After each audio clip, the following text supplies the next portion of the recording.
Good afternoon. The Lawrence Alliance for Education Board meeting for May 13th will now come to order. The time is 5:07. Maria, would you please take attendance? Yes.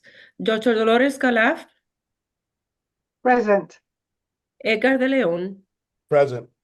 Arlene Garcia, Present. Juana Matias, Present. Maria Muller, Present. Mayor Brian de Peña,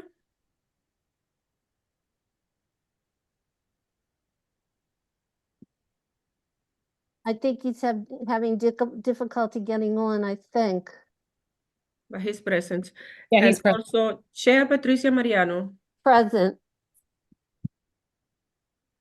Oops. We can hear you now. Okay, great. Okay. Good. Thank you. Muted in the meantime. All right, I just got knocked off. All right, could we, yeah, I We can did. see you. All right, there. could we please stand for the pledge?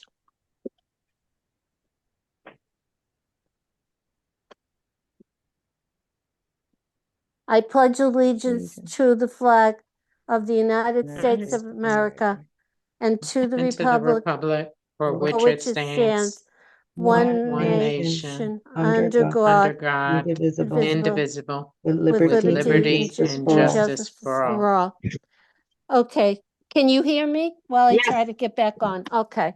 The first item on the agenda is for Sylvia Flowers from the Alma Advisory Group to provide feedback from the interview panels and the recently held interview panels and the community survey. So Sylvia, and welcome. All right, thank you, everybody. Just to give everybody some context for today's preview of the data, we will be providing an overview of the feedback. Then we want to give you a few minutes to review the open-ended comments that were shared with you. And then we will go through the panel feedback and the community feedback, and then we'll leave some time for questions and answers. Madam Chair, I assume at some point I can make a motion to add new business to the agenda. I don't know if you are expecting for me to do that after Sylvia goes over her materials, but I want to make sure we have time to be able to do that.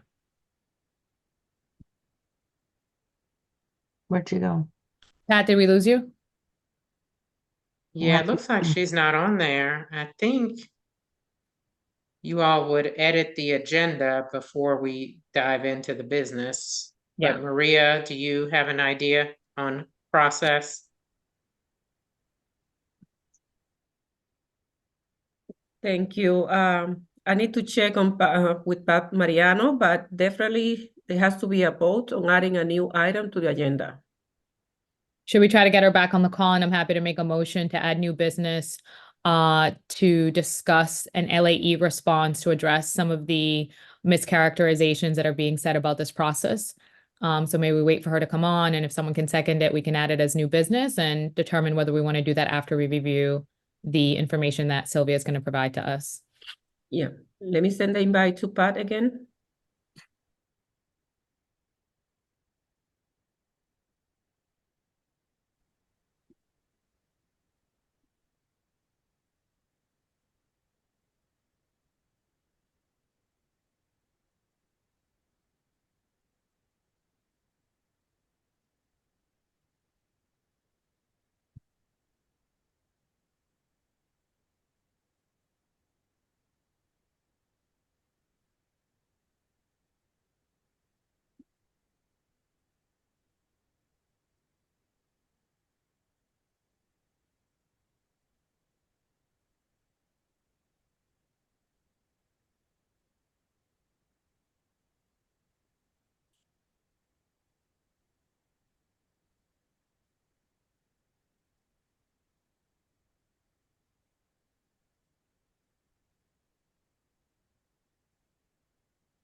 She should be here in a minute. Okay, Okay. great.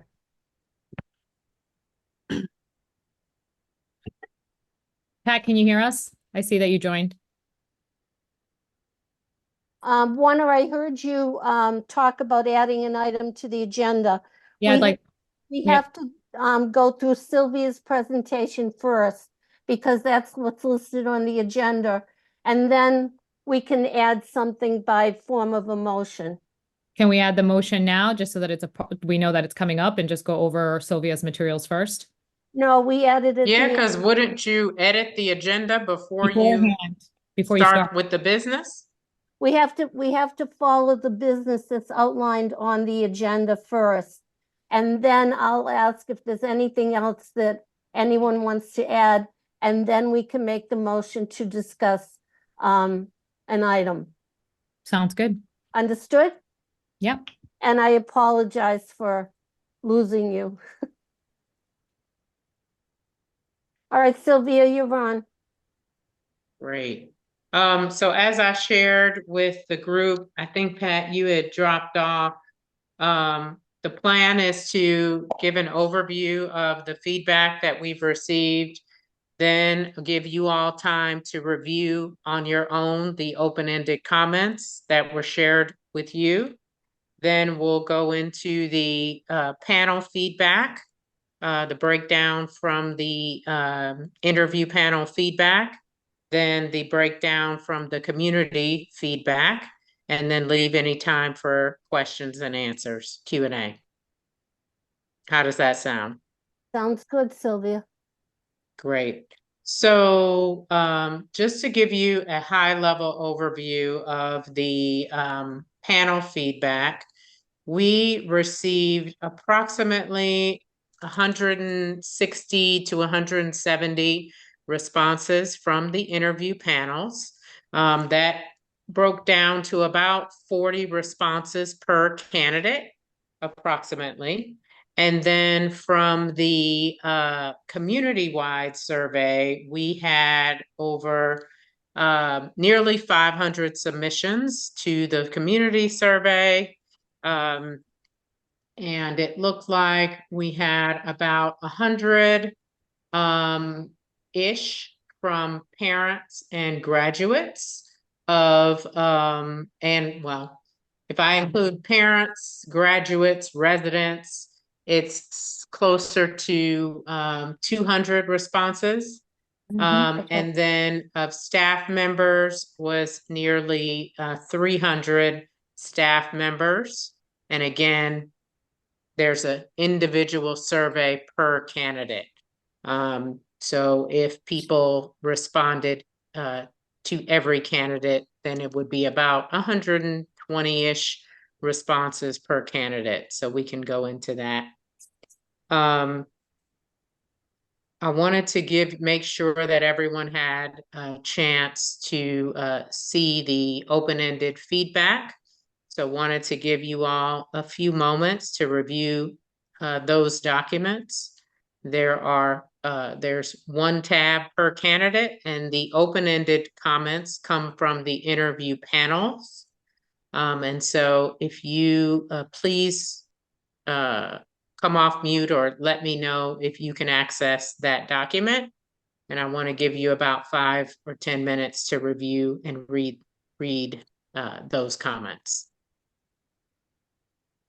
You're gonna share your screen? No, I emailed those to you earlier. I see. And these are from the 6 panels that we had, right? Did Correct. everyone respond? Because I saw in some responses, like the answer no. Is it that they just like? So that's just the open-ended feedback. So there was an open-ended comment box at the end for anything else they wanted to add. Okay. And so then I'll share that with you was- the actual data breakdown. And just that one's not required, so not all panelists submitted for Mhm. that one. Okay. Whereas some of the other fields are required. Super helpful. Edgar, you came off mute. Did you have an opportunity to access the You- file? I did. I had a question, but you answered it, so I appreciate it. Thank you. The 500 submissions that you were talking about, it's the same survey, but for non-panel members? It's a similar survey. It's modified in certain ways, and there's no open-ended feedback on the community survey.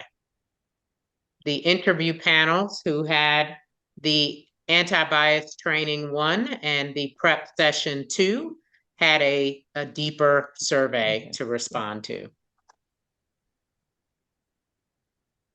Okay.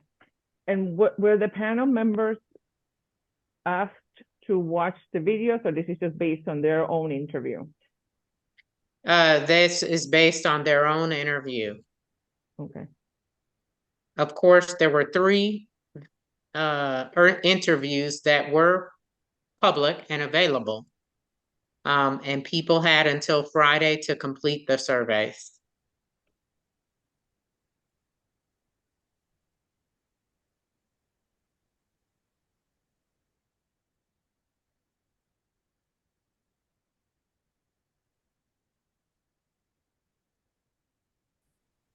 So you're able to sort that.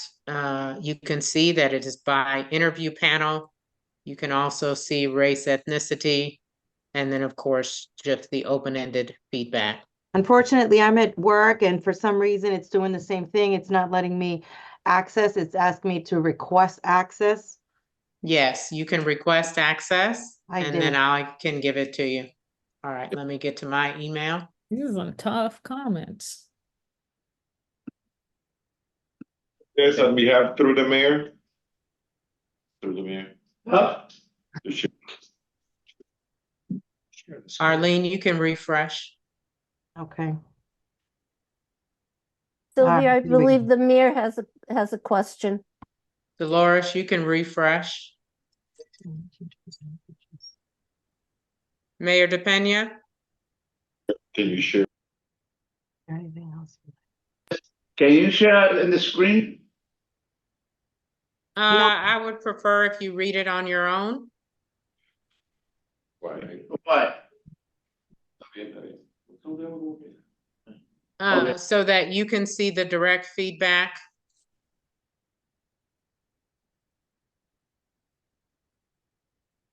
I think there are extensive notes Mhm. by the panelists, and it's best if you read those directly. Do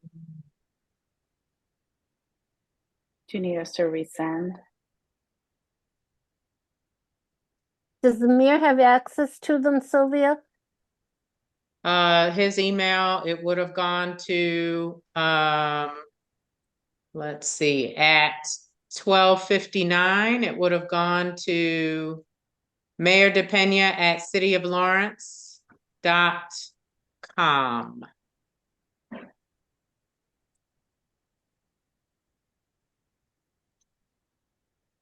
Mayor, do you have access to those comments?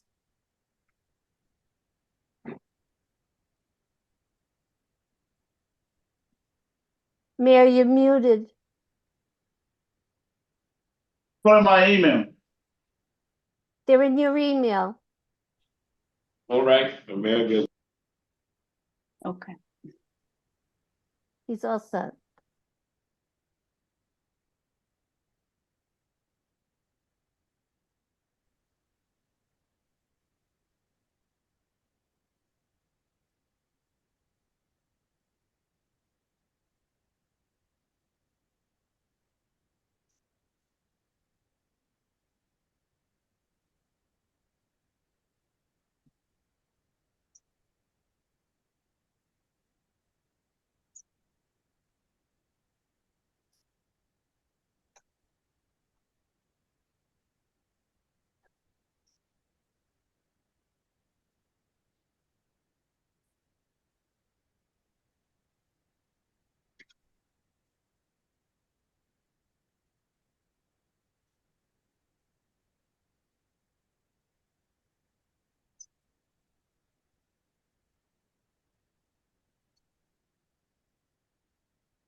mean, I know we're not making any decision making right now, but I did have a chance. I took about an hour before the meeting and like reviewed them, but it's a lot of information to digest. So I'm thinking a lot of us are going to need additional time after this meeting to go through these again. Absolutely, absolutely.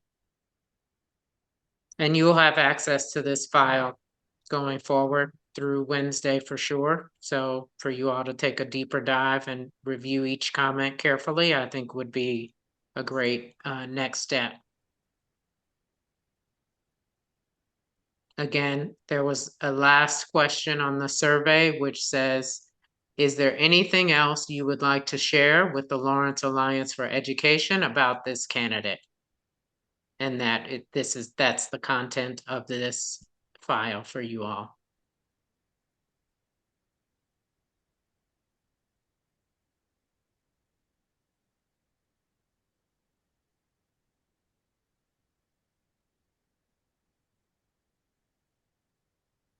Did someone raise a hand?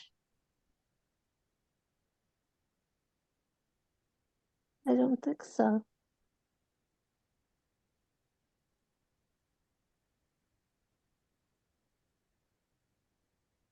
All right. We don't have access to the email because asking for a Google account, we don't have a Google account. You should be able to access it through your city email address. They don't want me. They don't allow it. They should be able to give you access. I'm thinking that you probably, if you're logged in as a different person, it would have to be the email of the person that's logged into that computer, not the mayor's email. So. Well, It's the mayor's computer. Okay, leave it. It's gonna be long. We're gonna review it. Let's go ahead with the meeting, with the mayor. Yes, I will do later. Great. All right, so we're going to go through the panel feedback first, and I'm going to share my screen.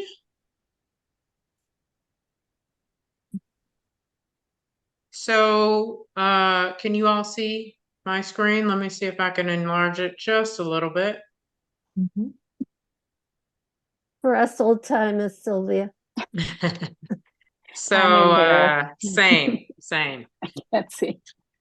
So for each, so the survey, of course, starts with which panel did you serve on? This is for the panel feedback. Let me get on the right one. For the panel feedback, it starts with a series of questions that are aligned to the competencies.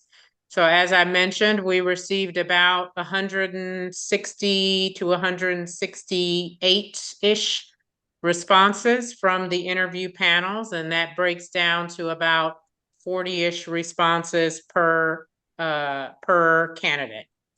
So the first question is, the candidate demonstrated a strong racial equity lens, and the interview panelists were asked to respond along a Likert 4-point Likert scale, going from strongly agree, somewhat disagree, strongly disagree, unsure or not observed, across a number of questions.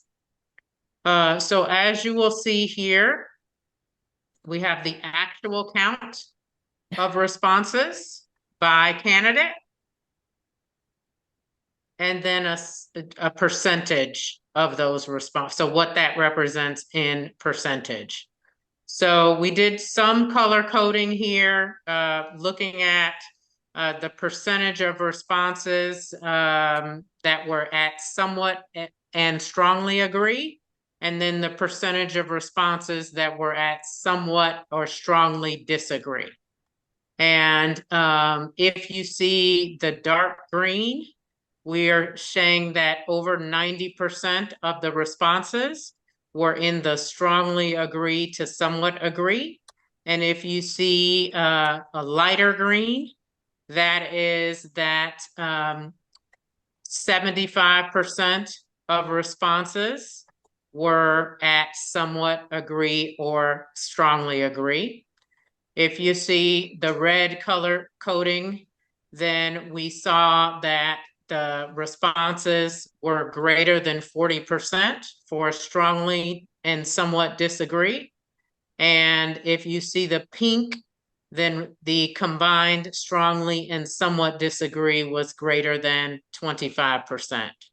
Question, Sylvia, So- when you look at the results of this survey and you account for administrators and teachers, parents and students, how many administrators and teachers do we have in this 160 versus students and parents? Yeah, so for each, and we do have that here by panel. So you can see here by panel, the breakdown of which panel responded to which sections. So on average, a panel was as small as 6 people and as large as 12 people. What's the biggest? So for example, teachers and administrators are overemphasized in these results because I'm seeing 24 LPS school administrator versus 6 parents and 9 students. Not necessarily. That means that, for example, for Alma, 11 of the responses were agree or strongly disagree from school and district administrators. 1 administrator disagreed. So you have to read it more vertically because each candidate, they responded to each candidate separately. Okay, so when you think of each candidate, could you summarize for each candidate what the makeup of the responses are? Is it 30% teachers, 10% student, right? Like there's 160 surveys completed. What is that makeup, that 160 surveys completed per candidate? So could you see a candidate like Alma have a lot of students respond to her survey, not teachers, but see Timothy see more teachers and not students? I think that's critical in being able to analyze this data and understand what this data says. So we don't see as much of a difference at the interview panel level because the interview panels were fixed. So we know that there were 10-ish teachers on that interview panel. We know there were 8 support staff on each interview panel. We know that there were 8 survey this 8 includes elected survey, officials. community survey results. This includes the 300. They're separate. The They're community separate. This is panel just is the panels. separate than the interview panels. So So what what I'm is- showing you right now is just by the interview panels. And then we have a different tab for the community panel. So that part is different. Okay, so Does that make sense? that makes sense. Can we look at Alma, for example, and just go down hers to add up how many surveys were completed for her? So for Alma, we had 41 people across the interview panels complete each question. And those 41 people, were they a majority of teachers, administrators, parents, or students?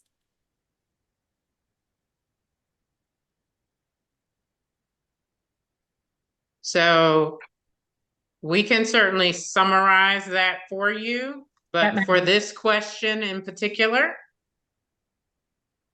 you can see the breakdown by person and their agreement, by interview panel and their agreement or disagreement with the question. So for this question, the candidate demonstrated a strong racial equity lens. Then the actual breakdown by interview panel is shown here.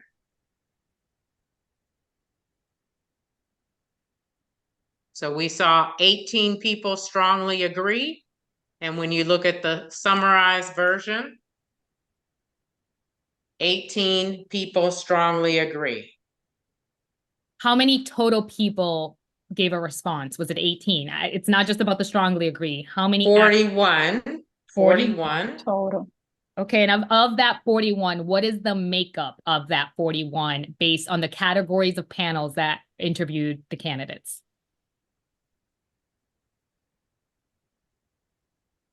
So you'll see that right here by group.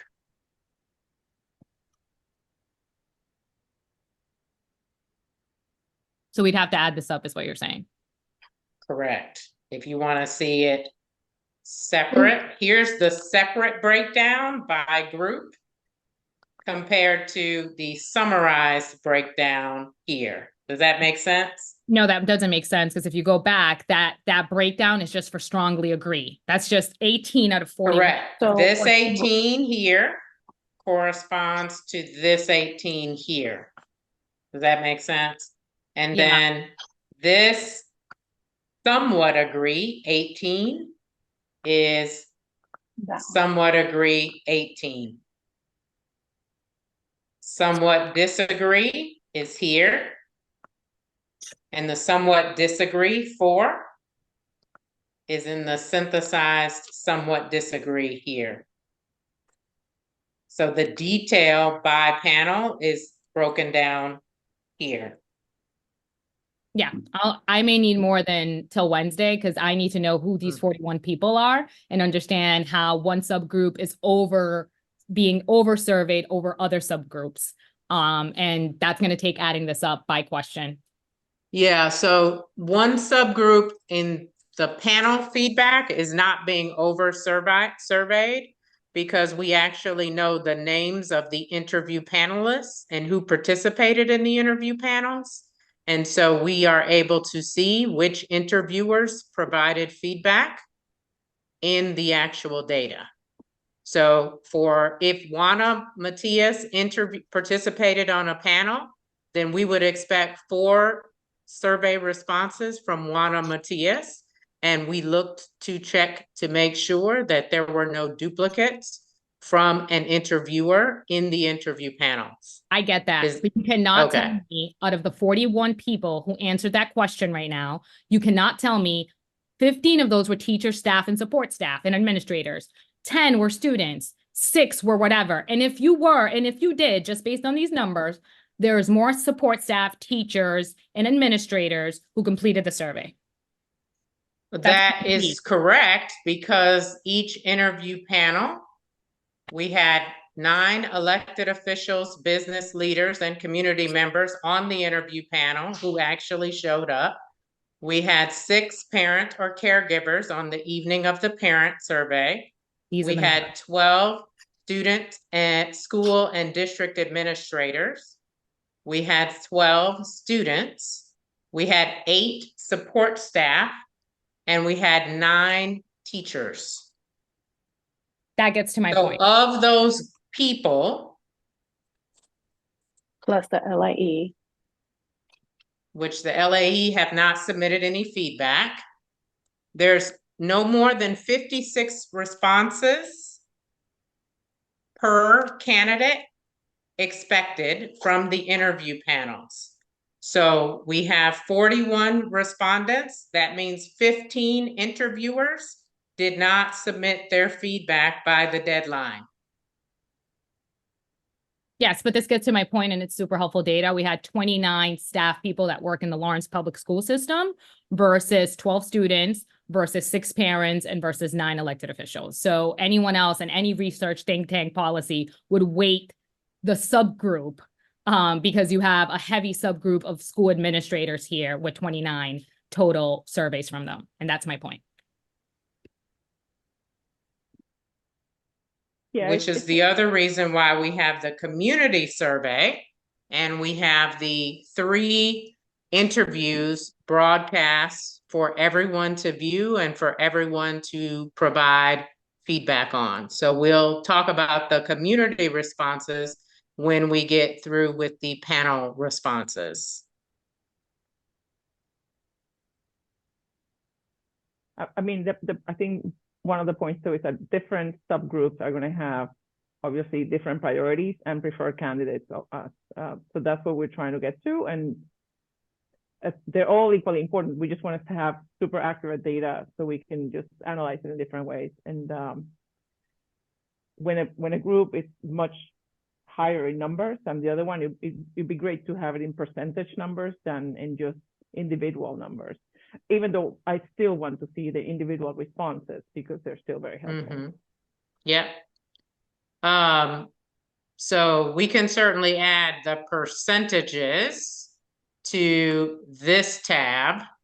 This is showing the actual count by agreement or disagreement with each question. So we have that for every question, how each group agreed or did not agree with the questions in the survey.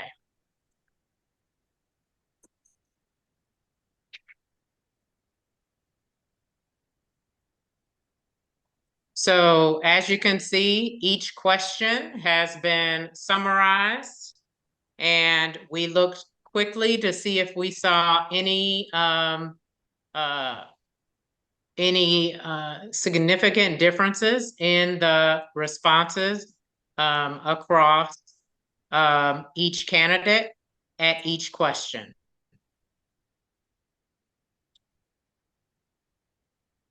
So the questions are: the candidate demonstrated a strong racial equity lens. The candidate demonstrated an ability to support a diverse system of schools and ensure equity across the schools. The candidate demonstrated experience supporting a diverse student body.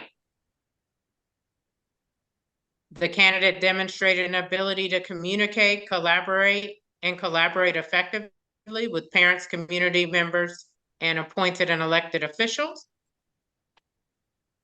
The candidate demonstrated an ability to maximize available funding and operational resources within a school system.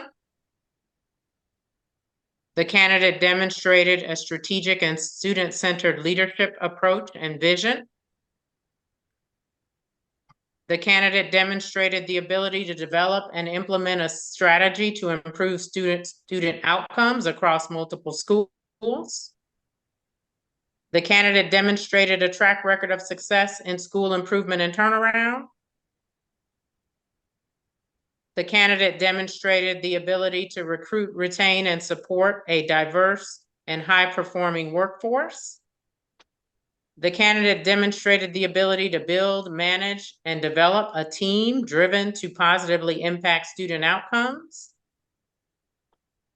The candidate demonstrated the ability to ensure access to deep and rich learning across the district to meet the needs of all students. The candidate demonstrated the ability to maintain visibility and support meaningful collaboration and two-way communication between stakeholders. And then we finally asked strengths that interviewers observed against the competencies. So in terms of strengths, the one that almost all candidates appeared to be strong in was cultural competence and fluency. This was noted as a strength for almost all of the candidates. I would say Dr. Noriega had the most responses that indicated strength in this particular competency.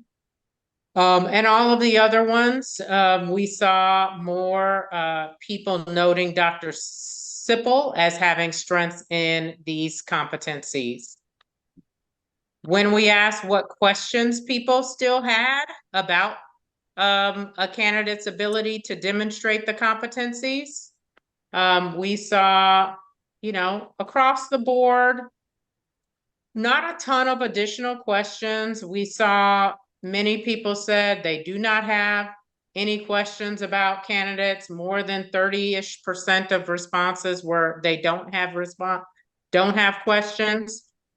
People seem to want to know more about Dr. Gonzalez's track record of success in school improvement and turnaround. And that was about the same for Dr. Lihia Noriega Murphy and Dr. Carrero. But in general, people seemed fairly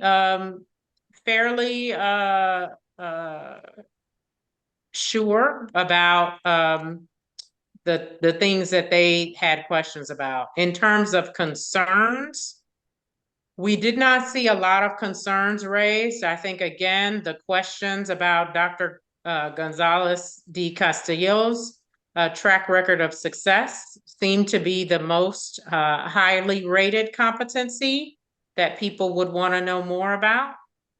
We saw about 3 areas where candidates wanted to know more about Dr. Noriega Murphy's relationship building, track record of success, and team leadership and management. And similarly, we saw people wanting to know more or having concerns across Dr. Carrero's the bottom 4 competencies. So that's at a high level where the panels came in on. We'll switch to the community, which was a total of about 400 responses. We do review the survey for duplicates, the overuse of the same IP address. And we also look at, we ask candidates what their affiliation is in the, or connection to the district.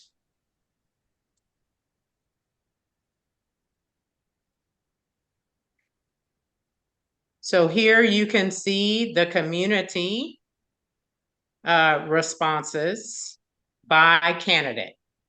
So we have 93 people who responded to the questions for Dr. Gonzalez de Castillo. We had 146 people respond to the questions about Dr. Sipple. We had only 30 people submit feedback from the community on Dr. Lihia Noriega Murphy.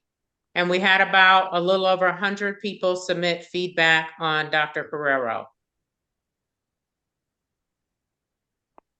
And similarly, we looked at the levels of agreement on each question. So here we have similar questions. The candidate demonstrated a strong racial equity lens. The candidate demonstrated an ability to support a diverse system of schools and ensure equity across the schools. The candidate demonstrated the experience to support a diverse student body. The candidate demonstrated an ability to communicate and collaborate effectively with parents, community members, and appointed and elected officials. The candidate demonstrated an ability to maximize available funding and operational resources within a school system. The candidate demonstrated a strategic and student-centered leadership approach and vision.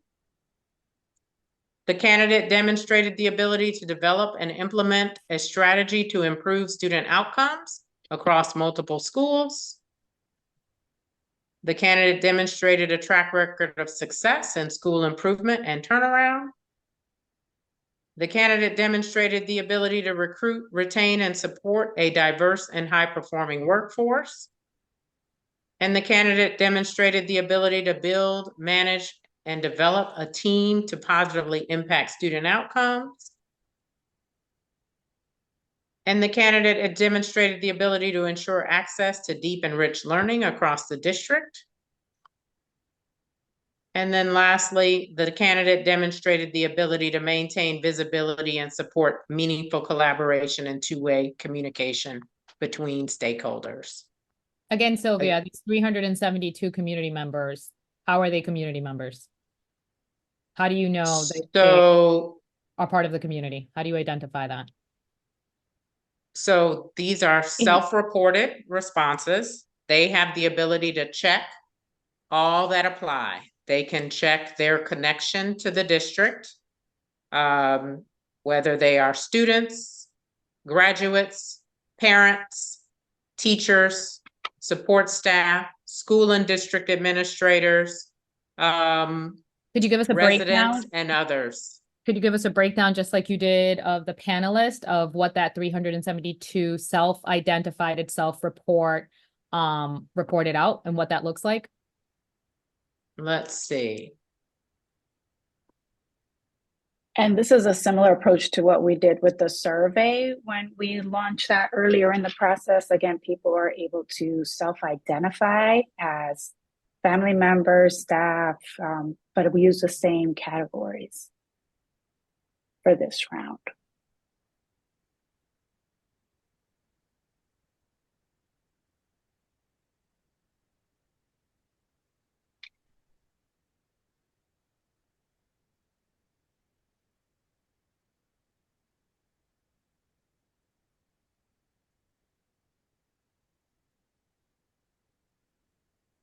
Let me pull it up. So we did pull a count of this as well. And the big difference between these and the other, these are self-reported. The other, we actually know who was who. Exactly. This is a public survey that was put on the website and launched for the community. And But again, people can check all that apply. again, 286 administrators or staff people in our school. So I it's just also correct. want to add, some of these also clicked on multiple identifiers. There are some parents who are staff. There are graduates who are also staff. So I just want to note that there was no requirement to just identify as one category. Yeah, this again is a check all that apply. So people can respond in multiple formats as we did on the first survey in January.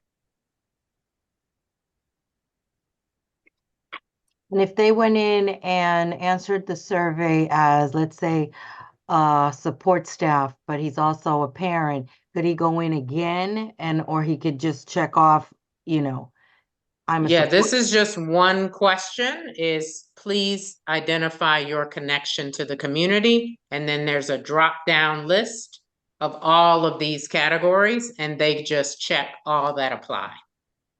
Yeah, but it's heavily weighted. There's 286 out of 372. So more than 50% of the people that completed the surveys identify minimally as a teacher or work in the system. Yeah, 200, nearly 300 people, or more than 300 are employees of the system. I appreciate that.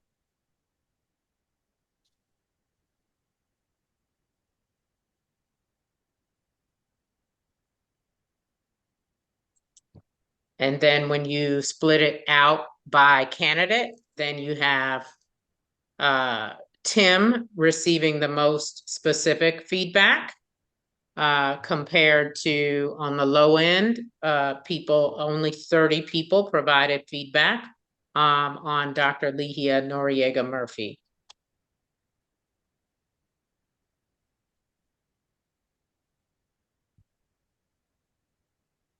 And you said no open comments were, they had no opportunity to write open comments. Correct. Okay. Mm-hmm.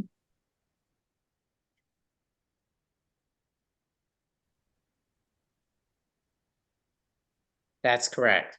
Then open-ended feedback is specifically for the interview panels who have gone through the anti-bias training and their own interview question prep and generation. And Sylvia, how many of the panel members did not submit a survey? You mentioned that number. Sorry, I did not write it down. Yes, so Yeah. if we were expecting everyone to submit, we would have been expecting nearly 60 responses per candidate. And so we're at about 40 responses per candidate. But we're not able to identify which panel members did not submit a survey. Like We even- did actually Oh. on Friday, we sent reminders Sent to additional. every interview panelist who had not submitted for responses and encouraged them to submit feedback by the end of the day. And so we also know the classification of these missing surveys. Correct. Okay, it'd be great to know those. So, because I mean, we can pretty much get the other data and like deep dive into this numbers and figure out, like read a much clearer story. But I think in terms of if we can share more information in terms of like, it seems like maybe 2/3 of the panel members did not submit a survey. Yeah, 44 out of 56 attendees. I mean, say 1/3, I'm sorry, I did not submit a survey. And it'd be great to see what category of members it Filter. was, just for whatever reason, you know, like not that we're gonna find out the reason, but it'd be nice to hear, or to even paint a better story in terms of like, was it access? Was it lack of time? Well, Was as it- you know, coming from round 2, people don't always take the time to complete all of the surveys, all the feedback across the board. So we had 78% of the interview panelists complete the feedback survey with several reminders to submit for each candidate. And Sylvia, we see that's consistent across interview rounds. For anyone who's participating in the interviews, we need to remind and remind and remind. Multiple. Mhm. Sylvia, can you go back to the community results, please? Yes. Those boxes you had at the top where people check off they self-identify? This one? Yes. Can you produce, or maybe it is here, like how many people checked off 2 or 3 or 4 of each category, of each individual How many people self-assessment? identified multiple affiliations? Multiple. Right. Yeah, You can we do can. that? We can. I'm Yeah. just Like curious I'm if looking at it- one that has 4, 4 different affiliations. And quick question, when I add up here, the teachers, administrator, LPS, and district staff, it adds up to 367. There were 372 completed surveys, but we see 80, it's because they double identified. Okay, that makes sense. Correct. That's Double, some one of- triple that's and what- quadruple. Yeah, it's a little, it just depends on what they're checking off. So we can share with you like how many. I'm looking at one, for example, who's a resident, an employee, a graduate, and a parent. So that one person, has clicked on multiple identifiers. So if we have that information, it would help us understand this community survey, I think, a little bit better as far as numbers go.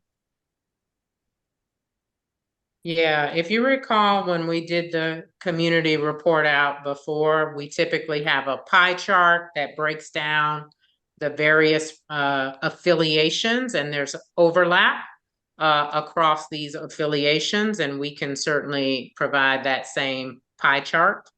And then each person can go back in and respond for each candidate. Right. If that makes sense.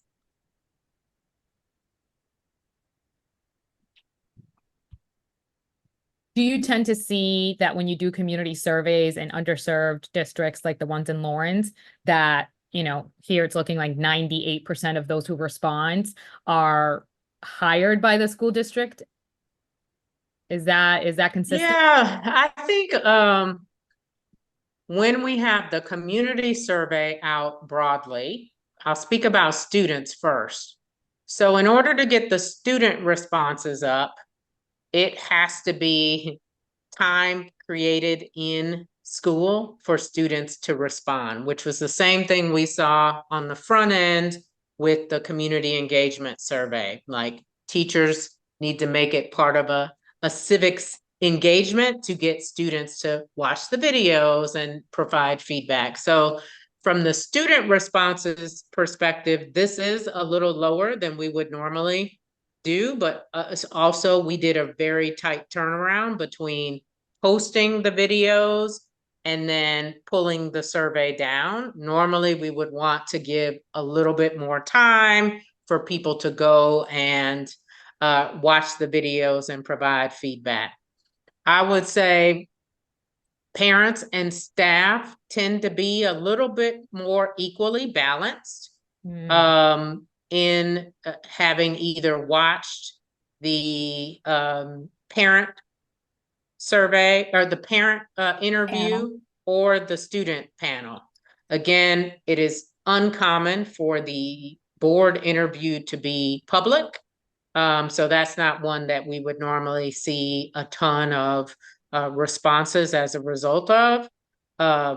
It would mostly be from that parent night. And I can't tell if that is because we split the parent from the student, meaning the student and the parent were on different days and the students were during the day as opposed to both being in the evening. So there's a lot of other sort of logistical reasons why we may not have as many parent responses as we may normally see. And to the district's credit, the district sent out numerous reminders to parents to participate in that survey and watch the 3 available videos. Yeah. You know, this was unique in that we also had people attend in person, the LAE interview. So that would have been a way if we could have gotten the feedback from them before they left or provided devices at that time for them to respond to. That may have been another way to increase the number of community responses on the day of.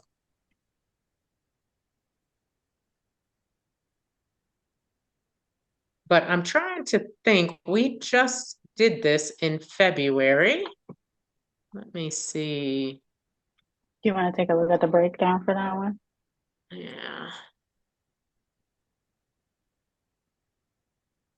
I know we reported on that one pretty extensively. That way we could see a comparison.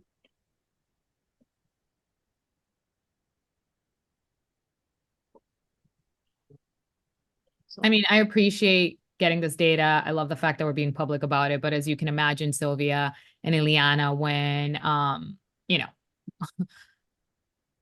it actually doesn't matter. I'm going to reserve my comment. So I would say we did a superintendent search in another district. And for the community survey, we received a little over 400 responses in a much larger school system. So after the interview, I'm sorry? After the interviews. Correct. And so all yep. 400 of them watched the videos and actually went in to fill out the form. And provide. Community. So about the same number, but in a much larger system. And yeah. Okay. And similarly, we saw, you know, a lot of responses for one candidate over another candidate. So in this example, we saw not as many people submitting feedback for Lehia Noriega Murphy. We see similar trends where when the community is strongly compelled by a candidate, more people will submit feedback around a candidate that they're strongly compelled around. Okay. Yeah, I guess, you know, being in hindsight, I would have loved to see more community participation in the interview round, so we can have more, you know, again, equal participation in the survey. It's just going to take a lot of digging in terms of like how to analyze this data, because it's individually, again, the responses are very, very interesting, but I'm curious to see which group is commenting about which candidate and what the comments are like. But again, that information is there, so I will take a look at that. And it's too bad that it's. And I would say the other thing is obviously that we provide you all with access to all 6 interview panel interviews. So this is one set of input for you all, but you also have 24 hours of videos that you can also look at from your point of view to review the candidates' responses to their panelists' questions. This is one data point of many that you all have as an LAE. You have access to the round 1 interview notes and almost recommendations there. You have access to the round 2 interview videos. And then you also have access to the 6 interviews that the candidates have gone through as well. Sylvia, very quick question before I get out of here. Is the LPS parent or caregiver group, panel group, those are parents that they do not work in Lawrence High School. They are parents that were in the panel. The 6 who did the interview panel on Yeah. Tuesday night, Yeah. they are not There was- employees. There's one there. There's one employee, yeah, one There's employee. an employee, Yeah. community members. Okay. We don't know if they live here because I wrote everyone's name down and like, could we get assertions as to whether did we verify whether all those parents live there? I know we had 3 drop out. But Pat, did you confirm that at any point before we can confirm these parents? As far as Lawrence residents, no, I did not. Yeah. So we had parents on the panel. Some of them did live in Lawrence because I knew some of them, right? You had Maria de la Cruz. She lives Right. in I believe you had Lizzie, if I'm saying her name correctly. She lives. Borelli. Yeah, she's a parent, but not every parent there I can ascertain because myself and Arlene are the ones that did the welcoming remarks, whether they live here. Happy to send you those names. Well, Mike Amano lives in Lawrence because his children attend Lawrence schools. I Yep. know that for a fact. Ishmael was there. And he lives in Lawrence. Lives in Lawrence, has students here. You And had Luis Robles also has children in Lawrence. Luis. So who are schools. we talking about? I mean, there were Giovanni? 6. Giovanni didn't show up. He wasn't there, was No, he? Giovanni is her name. His She's a wife, pastor. Frances. Her and her partner, I think, had the same. They were sharing the same email, but Giovanni was the other parent who She was was there. on the panel. Mhm, Next to Maria. mhm. Was that the Oh, yeah. one that was the pastor? Yes. Correct. Came in late. Giovanni. Mhm. Mhm. Yeah. They got, with all apologies, I have to run to my event, but I'll look at the recording after as well. So All righty. Good luck, Thanks, Edgar. Edgar. Enjoy. Thank Bye. you. So most of those parents do reside in Lawrence. Yep. Okay. Seems like it.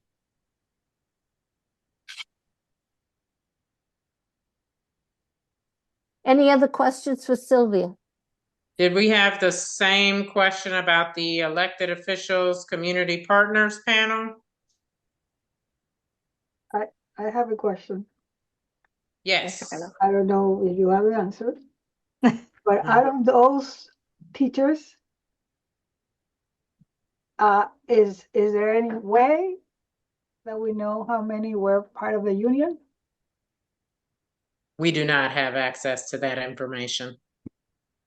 On the teacher panel or from the community survey? From any, I mean, any, We do not have access to that information. that would have been important. Yeah. Patricia, you know what is the percentage of teachers who are in the union? I don't have that information. I mean, that would be the union president asking her directly.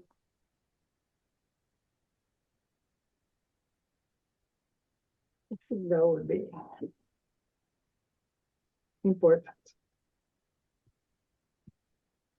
So Sylvia, are you going to give us access to all of this and then we'll follow up on some of the data points that Maria and Pat and myself asked for? Yep, and we'll summarize the other grouping by percentage On the interview breakdown panel on tab. the panel, so we can add that to that tab. I'm just keeping a list of whatever additions we need to make. Oh, and the other one was of the community respondents, how many had multiple Or in multiple affiliations? categories. Mhm. Mhm. That was the other one we talked about. And the missing surveys, like who did not, which panel members did not submit? And so- We will not be providing any identifiable information on the interview panel participants. How about the category or like their affiliation? So for Of example, which panelists, which Like, interview whether panels right, whether didn't a complete? student, yeah, like 2 students, 4 community members, 5 teachers. Got it. Mm-hmm. Now, you want our data completed by when, Sylvia? I would say for the LAE, submitting their own feedback after they've completed their viewing and evaluating their interview, I would assume you would want that before the vote on Wednesday. Is that correct, Pat? I would think so, but are you going to analyze that data, or are we just letting it be that it's from the board and it's our own data, our own? We can share that information back to you. I think we had talked about how you all want to proceed on Wednesday, and what methodology you all might use. And I think there were a couple of options discussed last week, but the use of data was not one of them. I mean, I personally wasn't going to fill out another form. I mean, I'm ready to analyze the data and vote on who I think is the right candidate. I don't know what the point of submitting what we're going to say feedback form during at the this point meeting. is. Yeah. Right. We're going to have an open discussion. We're going to vote, and whatever it is that we want to say, we can say it verbally. Why do we need to send in a document that documents that? That's the purpose of the meeting on Wednesday. I mean, unless other members feel strongly, of course, majority rules, but my intention was I just feel where we asked the other panelists to submit their reports. I think it's only fair that we do ours, because we were considered. They don't vote. We're the LAE board. They're supposed to provide their suggestions to us. We take those suggestions into consideration for our final determination. We are not the public. We have been entrusted by both DESE and elected officials to serve on this board and to make our vote. However, if everybody feels comfortable in having to fill out a form, I will go along, but I don't see us as external vote community members. We are the LAE board, and we're entrusted with voting the next superintendent of the Lawrence Public Schools. And we do so. I agree with you with that in that respect, Juana, but I think we also need to familiarize ourselves with some of the other videos that we have access to, especially when we're looking at the comments. And I think we need to go back and look at those videos and refer to the comments and what the candidate actually said. So I think I understand what you're saying. We're going to make a vote. We're going to debrief at the meeting. But I think it's also important that we go back and look at what people participated in and what caused them to write what they wrote for the comments. Absolutely. I think we're all expected to do that, right? Yeah. But that doesn't require a feedback form. No, I can understand that. I can understand that. But in order to come fully prepared for Wednesday, I think we need to look back at those videos. Yeah, and we will. I'm planning to spend some time between today and tomorrow to finalize looking at the videos. Great. All right. Any further questions for Sylvia? When will we get this info, Sylvia? We'll probably try to turn it around for you tomorrow. Okay, I want to be on record that this is a very quick turnaround, and there is like the sense that we need to vote on Wednesday. No, the LAE board chooses when they're ready to vote. And I want to just share with my other colleagues on this call that if we do not feel ready to vote on Wednesday because we have not had enough time to digest all of this information, any board member of the LAE board can make a motion to push this meeting back with a second and a majority vote. So just want that to be an option, because from the beginning of this process, it hasn't been an option. And it absolutely is an option for us to do so long as we have the necessary votes. I'm going to do the best I can with my full-time job to review all materials before then. But, just want everyone to know that is an option on Wednesday if we don't feel that we've had enough time. Right. Okay. Any other questions of Sylvia? Dolores? Anything? I saw your hand go up. No, she's in agreement with what Oh, Hannah that's said. right. Okay, I got you. All right, Sylvia, thank you. All right. Thanks, Sylvia. Bye, everybody. Thank you. Thank you. Oh, we're still gonna continue Okay. some Still- business, Mayor. So Don't if you leave stay yet. on. We haven't adjourned the meeting. Okay, is there any further discussion at this point? Madam Chair, I'd like to make a motion to add to new business agenda item for today's meeting where we can discuss an LAE board public statement on the superintendent search to help clarify allegations that are in the community that are unfactual. All right, could I have a second? Second. Thank you, Arlene. Well, this requires a voice vote. All those in favor say aye. Aye. Aye. Opposed? Okay, that's been placed on the agenda. Thank you so much, Chairwoman Mariano. So I've taken some time, as much time, and it's a rough draft. I'm presenting you a rough draft that can be edited. I feel like many of us have gotten requests, calls, texts. We've heard in the radio station, we've seen the Lawrence Teachers Union write a statement in the Eagle Tribune alleging that this process has not been transparent and that we have reached a certain slate of candidates and have reached this slate of candidates incorrectly, which is, as we all know, not accurate.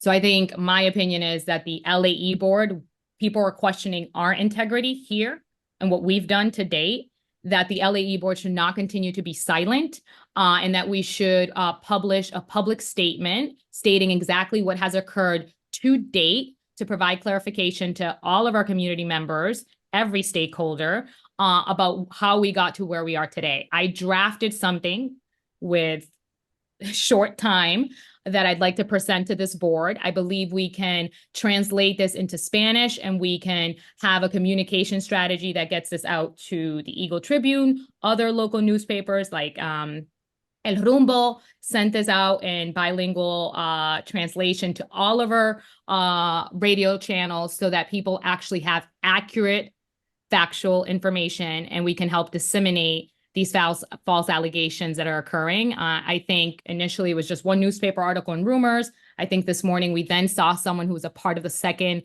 interview panel join the radio and say his interpretation of things that, again, is inaccurate and not true. And so if everyone's okay, I'd be happy to just share my screen to show you the draft announcement that I put together. Again, draft is the key word here, that I'd like for us to all consider and take a vote, get into a final draft, and try to get this published by tomorrow. Again, we're in a very short timeline, but I think staying silent when people are questioning the time, effort that we've put into this process. Not to mention integrity, Right. Yeah. So this is what I have, clarifying mischaracterizations, LAE response to allegations regarding superintendent selection process in Lawrence Public Schools. The Lawrence Alliance for Education Board has received numerous inquiries from the community concerning the ongoing Lawrence superintendent search. We appreciate your interest and commitment to our schools. Due to mischaracterizations about the search process, the LAE Board believes it's imperative that we provide clear and accurate information on the steps taken to date. On April 11th, the LAE Superintendent Search Committee, composed of Chairwoman Pat Mariano, LAE Board Member Juana Matias, and Maria Moeller, met with LPS Round 2 interview panel, which included 4 external non-voting community members. The objective was to listen to their input on the interviews of the 12 candidates who had successfully progressed through the initial screening phase. After the interviews panel input, a majority of the LAE Superintendent Search Committee subcommittee members voted to advance Ralph Guerrero, Dr. Alma Gonzalez de Castillo, and Dr. Timothy Sipple. However, confusion arose during the voting process when the 4 non-LAE board external community members voted took a vote as well. I need to fix that part, resulting in the removal of candidate Ralph Carrero and the inclusion of Ligia Noriega Murphy in his place. This decision was made despite the clear objection of the majority of the voting LAE board members of the subcommittee who held the actual voting power. The Department of Elementary and Secondary Education subsequently intervened and clarified that only LAE board members have voting authority in candidate selection. To address this procedural error, the LAE subcommittee reconvened on April 19th and conducted a proper vote that reflected the original decision of the majority LAE board members. During this meeting, the LAE subcommittee board members also learned that ALMA Group had already extended invitations to 3 candidates that did not reflect the original decision of the majority of the LAE subcommittee board members.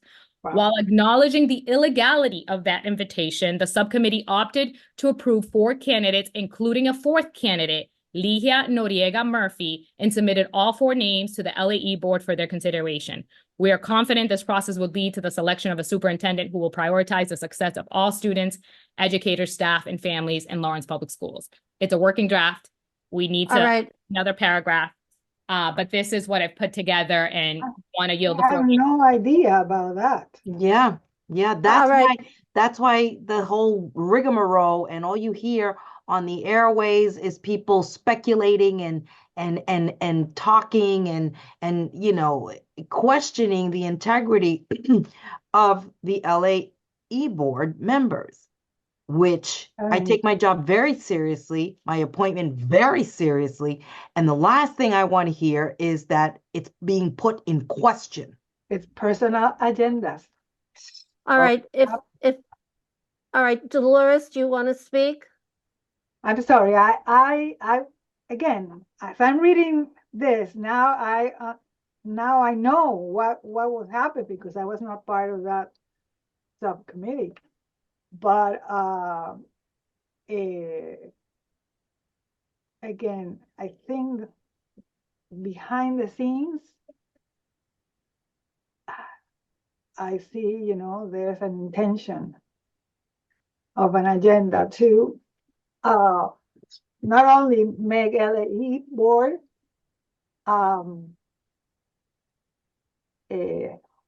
what would I say, at the level Credit, and also that people who are not part of that, you know, deciding that they want to be part of and bringing their own agendas. That's what. All right, could I think it's very important to the group that we add specifically what happened in round 1. And if I may discuss the round 1 situation. Please. If we remember correctly, prior to hearing the names of the candidates that Alma had suggested, we agreed, the subcommittee agreed, that there would be no preferential treatment for anyone and that we would follow the process as indicated in the Alma guidelines. All right, at that point, we did not know who the candidates were that were recommended to round 2. But we did agree, the 3 of us agreed, that there would be no exceptions made. Sylvia presented the names, and all of a sudden it was noticed that one candidate did not make that list. And what was said at that meeting was perhaps he had a bad interview. That's an accurate. That's not Pat, I'm true. sorry. That's not accurate, Pat. Alma is the one that brought this candidate's name as 2 candidates' name as like, if we want to move 10 forward, these are the 2 candidates that should be considered. But do you not agree that we did agree not to make exceptions to the process? Pat, I'm happy to go over what happened in that first meeting and allow you to say what you think, and we're going to agree to disagree, and that's okay. In that first meeting, the Alma group and Learn Lesson, we should record all of these so history can speak for itself. Alma brought 12 candidates. Of those 12 candidates, they prioritize who they thought were a top candidate, who were in the middle, and who were not that good. They presented Ralph Carrero in the middle. We asked to see his response. Maria and I both believed he had the competencies, the cultural connections, and ability to do the job. And we took a vote because this is a democratic process. There are 3 members that are part of the subcommittee, myself, you, and Maria. And our job during that meeting was to select the 10 candidates that were going to move to the second round.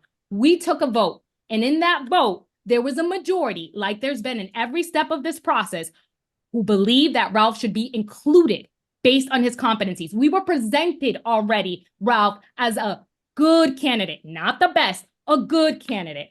And we took a vote in moving 10 candidates, and he was one of them. The process was democratic. There was a vote between myself, you, and Maria to 2-1. That is exactly what happened. Now, if you don't agree with that vote, that is fine. You don't have to agree with that vote, but that vote was made and it followed our legal process. If people have biases against certain candidates, that is on them.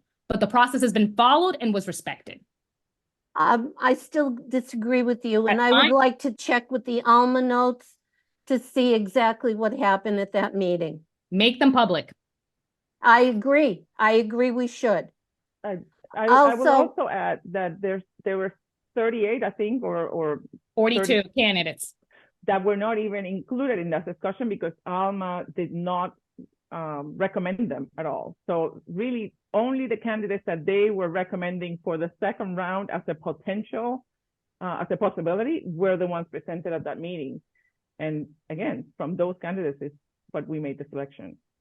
And then from the round 2, first of all, the 4 participants in the group, I believe, signed confidentiality agreements, which included a statement that they understood that the subcommittee held the final vote. I believe that was in their confidentiality agreement. And they signed a confidentiality agreement that they're currently violating as we speak. Well, I'm just stating the facts at this point. And they signed Now- a confidentiality agreement and signed that we would vote. But as you know, Pat, because you were in that meeting, the 4 external partners and yourself voted against us 2, Maria and myself, who are actual voting members. We gave 4 external community members voting power that they did not have. That's where the irregularity happened, and that's why we are where we are today. And that's why this letter is so important, so we can clarify the misstep that happened in that second meeting. They should have never had a vote. The vote should have been between myself, you, and Maria Moeller, instead of giving 4 external community members our power. All right, now, not to mention candidate names, because we would be deliberating at this time. A certain candidate did not score well. As a matter of fact, scored at the bottom. And I think the frustration with the group was that how could we recommend someone who did not Thank you, score Pat. well enough? It was That's a not great up to them. question. That's a great question. You had one member of those 4 external members who on Facebook, weeks before the interview was going to take place, said, quote, and I'm happy to provide it to you, you already have a copy of this, over my dead body would that candidate ever make it to the final. You had other members, and I'm going to try to be as politically correct, call the candidate dangerous and bad for our kids. And in no way was that person questioned for their bias during that meeting. And so And I believe that person explained the statement and there was no intent made that the person we were speaking about was dangerous. I think we need to come to some agreement as far as this document is concerned. I believe that our attorney should look at it to make with sure. all due respect, this is a majority vote. You have 7 members. If a majority, a super majority, if you want, a 2/3 vote says that we're coming out with a public statement and they approve it, we can come out with a public statement and it can be approved. And so That is the next step when it comes to this process. This board needs to vote on whether we want to come out with a public statement and approve the content of that public statement. And if we have a majority vote, we can proceed moving forward. Well, I believe that the statement is not accurate and I will vote no. Okay. And we respect you for that. I will just add, Chair Mariano, that this is a really good example of perception and reality. You know, the comment like certain candidate is dangerous for the children or the community doesn't know any better, like comments that were made about a specific candidate, the intention, I don't question it. I mean, I do believe that the intention, but the perception is really the reality in the end. Those 4 external board members, external community members were there listening to one of the LAE board members, you know, to all 3 of LAE board members talking. And perception becomes reality. And things are really snowballing to the point where a lot of incorrect information is out there. And I think it's important to Clarify. like I said, the intention has been the best in being transparent and to have a fair system here. And it's important that this missteps are causing it to not be that way. I agree with you. There should be something put out, but I want to make sure it's accurate before it's put out. Why do you think it's not accurate? Desi came out and said at our meeting that this is what happened. So this is not coming just for myself and Maria, who were part of the subcommittee. Desi has honored this, maybe not in the specific detail, but this is what's happened. If not, they wouldn't have approved us moving forward. They've approved us moving forward and intervened because 4 external members were allowed by you to vote when they shouldn't have voted. And what we should have done was take their suggestions in the same way we're taking the suggestions from the 6 panels into consideration and allowed the LAE members to vote. You know, Arlene, Dolores, Edgar, and Brian, they've entrusted us 3. They have not entrusted external partners, and external partners don't have voting power. Pat, are you talking about the round 1 inclusion of the round 1 description? Yes, I want to start right from the beginning, from round 1. Happy to Which is fine. I mean, I will definitely get the accurate information from minutes or notes from Alma. I think that's important. I mean, again, if I don't know, the scores were enough for him to be brought up. Alma brought him up as a candidate. They brought him up as one of the people that from the 48, they narrowed it down to 12 top candidates. He was one of them. We voted to move forward 10 candidates, and there was a 2-to-1 vote, myself and Maria against you, that he be included on that top 10 candidate. Same thing happened in the final round, in the second round, where we took those 10 candidates and finalized them to 3. The only difference there is that when we voted, the process that you were leading tried to circumvent the vote of Maria Moeller and myself as subcommittee voting members, and that should have never happened. We have a day to get some statement out. I'm happy to finalize this into a draft, send it around for everyone to approve to make sure we get a majority, because then we have to translate this into Spanish, or we push back our vote so that we can clear our name as a community, right? We're talking about Tuesday, Wednesday. We vote Wednesday. If we need to get this into a final format, and we do not need 7 out of 7 members to get this into a final format, we need some time. And I want everyone to start thinking about the timeline. Like, we have a short timeline. And if we're expected to vote Wednesday, we should get the statement out before we vote. Yeah, so people I agree. know where we stand as an LAE board. I agree. What if I could add, please? I wish you would keep your tone down, first of all. I don't believe that anybody should be spoken in that way. And apparently you're looking to cast blame on me, and that's okay. You can do what you want to do in that respect.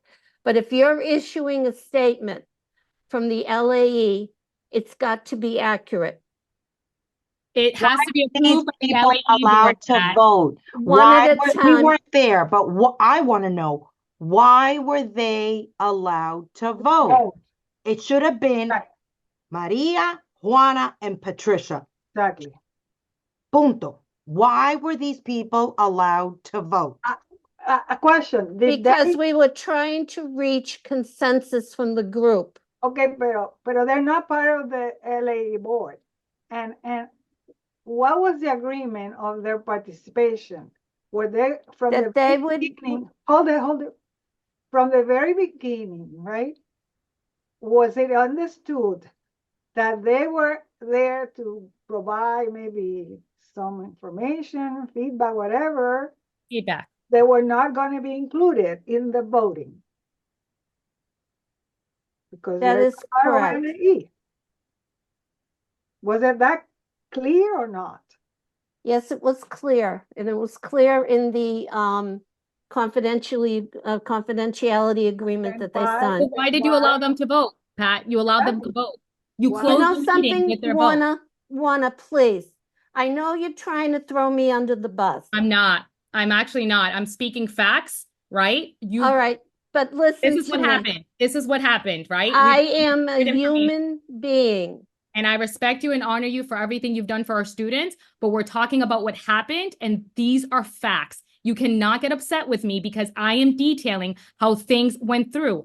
I think you have done a lot of incredible things for our students and our community, and I honor that. But if we're going to talk about this issue, we need to be honest, and you cannot get upset with me when my name has been dragged for 3 weeks through the radio, through community members, and I've taken it. And if I'm asking that the LAE board be rectified in these misallegations, that is not something that is attacking your character. Things went down a certain way, and we're calling them out for what they are. It was a mistake, right?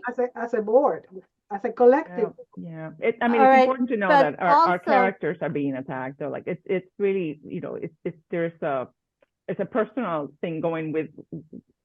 Hello. It came to my attention this morning that someone was on the radio Saturday attacking me. So you're not the only ones that are being attacked out there.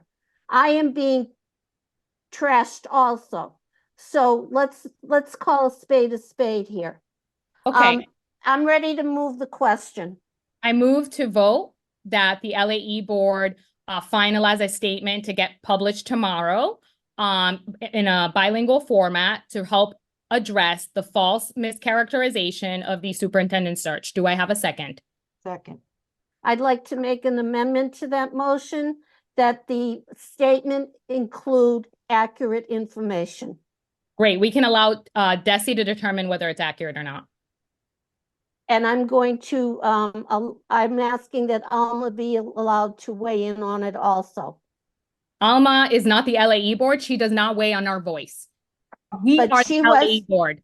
I want clarification with the numbers and the first round information before we put anything out.